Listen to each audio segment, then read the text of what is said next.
Bonjour, j'espère que ça va. Ce sous-module a pour objet de mettre la table en abordant des notions de base du droit des sociétés applicables aux institutions financières fédérales et provinciales qui font l'objet du cours. Pour ceux et celles qui ont suivi le cours de droit des sociétés, ce sous-module vous sera en grande partie familier. Donc allons-y et commençons avec les caractéristiques d'une personne morale, en anglais body corporate. Les personnes morales possèdent la personnalité juridique, c'est-à-dire qu'elles peuvent être titulaires, de la même manière que les personnes physiques, de droits et d'obligations. Si vous avez suivi ou vous comptez suivre le cours de droit des sociétés, Solomon contre Solomon est un arrêt de principe du droit des sociétés britanniques et que les provinces de Common Law ont suivi. La décision unanime de la House of Lords a eu pour effet de fermement affirmer la doctrine de la personnalité juridique distincte de la personne morale, de sorte que les créanciers d'une personne morale insolvable ne pouvaient poursuivre les propriétaires de la personne morale pour le paiement de dettes impayées. En ce qui concerne les institutions financières fédérales et provinciales que nous aborderons dans ce cours, elles sont toutes des personnes morales. En d'autres mots, elles ont toutes des personnalités juridiques distinctes de leurs propriétaires. Passons maintenant à une action. En anglais, share. Une action est un titre de propriété délivré par une personne morale constituée en société par action.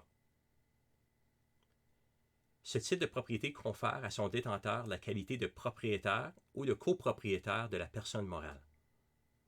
La grande majorité des institutions financières fédérales sont des personnes morales constituées en société par action. Part sociale. En anglais, membership share. Une part sociale est l'homologue d'une action. Il s'agit d'un titre de propriété délivré par une banque constituée en coopérative de crédit fédérale, en anglais Federal Credit Union. C'est également un titre de propriété délivré par une caisse populaire ou une coopérative de crédit provinciale, en anglais Provincial Credit Union. Dans tous les cas, ce titre de propriété confère à son détenteur la qualité de copropriétaire de la personne morale. La grande majorité des institutions financières provinciales sont des personnes morales constituées en société par part sociale. Actionnaire. En anglais, shareholder. Comme le nom le laisse entendre, un actionnaire est un détenteur, c'est-à-dire un propriétaire d'une ou plusieurs actions. Membre. En anglais, member. Un membre est un détenteur, c'est-à-dire un propriétaire d'une ou plusieurs parts sociales.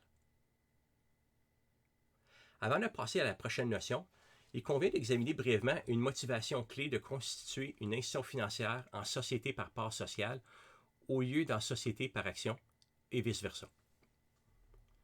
Les institutions financières en part sociale sont fondées sur le principe coopératif. L'article 12.1 de la Loi sur les banques codifie ce principe en ce qui concerne une banque organisée en coopérative de crédit fédérale.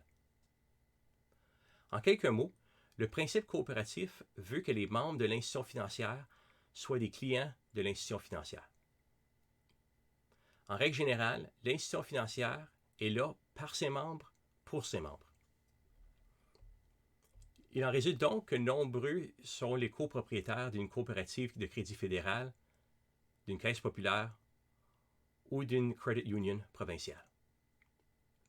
En revanche, les institutions financières par action peuvent avoir qu'un seul propriétaire, un petit nombre de copropriétaires ou un grand nombre de copropriétaires. Il en découle donc que le principe coopératif ne s'applique pas à de telles institutions financières.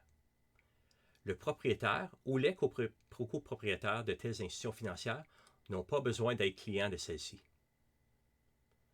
Comme on le discutera dans un module ultérieur, l'avantage d'une institution financière par action sont les occasions de financement que lui offre l'émission de ses actions sur le marché des capitaux. Passons maintenant à des notions internes pour ces deux types de personnes morales. Ces notions internes sont les mêmes pour les deux types. Alors, première notion interne, administrateur, en anglais, Director. L'administrateur doit être une personne physique. C'est une personne qui est élue par l'actionnaire unique ou par les actionnaires ou les membres et qui est responsable de la supervision et de la gestion générale des activités de la personne morale. La loi sur les banques et la loi sur les sociétés d'assurance exigent que chaque banque et chaque société d'assurance comprennent au moins 7 administrateurs. Conseil d'administration. En anglais, Board of Directors. Il s'agit de l'ensemble des administrateurs d'une personne morale. Selon la ligne directrice du Bureau du surintendant des institutions financières qui porte sur la gouvernance d'entreprise des institutions financières fédérales et qui figure comme lecture facultative dans ce module, le conseil d'administration est redevable du plan d'affaires, de la stratégie et de la propension à prendre des risques de l'institution financière fédérale. Le conseil d'administration supervise également la haute direction. Premier dirigeant, en anglais, Chief Executive Officer. La loi sur les banques et la loi sur les sociétés d'assurance exigent que le conseil d'administration choisisse un administrateur comme premier dirigeant. Selon la ligne directrice du Bureau du surintendant des institutions financières, qui porte sur la gouvernance d'entreprise, il incombe au premier dirigeant et de personnes occupant un poste qui relève directement du sien de mettre en œuvre les décisions du conseil d'administration et de diriger les activités de l'institution financière fédérale conformément aux pouvoirs qui lui sont délégués par le conseil d'administration. La tâche du premier dirigeant est de présider l'encadrement au quotidien et sur le terrain de la mise en œuvre des décisions du conseil d'administration. Haute direction, en anglais Senior Management, s'entend du premier dirigeant et des personnes occupant un poste qui relève directement du sien. Dirigeant, en anglais Officer. Selon l'article 2 de la loi sur les banques et de la loi sur les sociétés d'assurance, un dirigeant est une personne physique désignée à ce titre par résolution du conseil d'administration, notamment dans le cadre d'une personne morale, le premier dirigeant, le président, le vice-président, le secrétaire, le contrôleur financier ou le trésorier. Avant de terminer, abordons brièvement des notions de groupe de personnes morales que l'on retrouve aux articles 4 à 6 de la loi sur les banques et de la loi sur les sociétés d'assurance.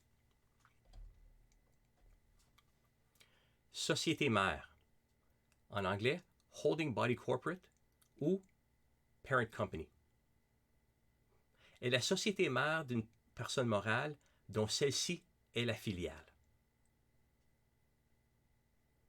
Filiale, en anglais Subsidiary.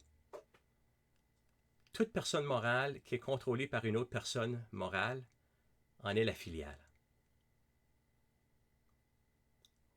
Société sœur, en anglais Sister Company, sont des sociétés sœurs, toutes personnes morales qui sont contrôlées par la même personne. Groupe, en anglais Affiliated Entities, sont du même groupe les personnes morales dont l'une est contrôlée par l'autre ou les personnes morales qui sont contrôlées par la même personne. Nous voici arrivés à la fin de ce sous-module qui porte sur les éléments de base des sociétés par action et à part sociale. À bientôt.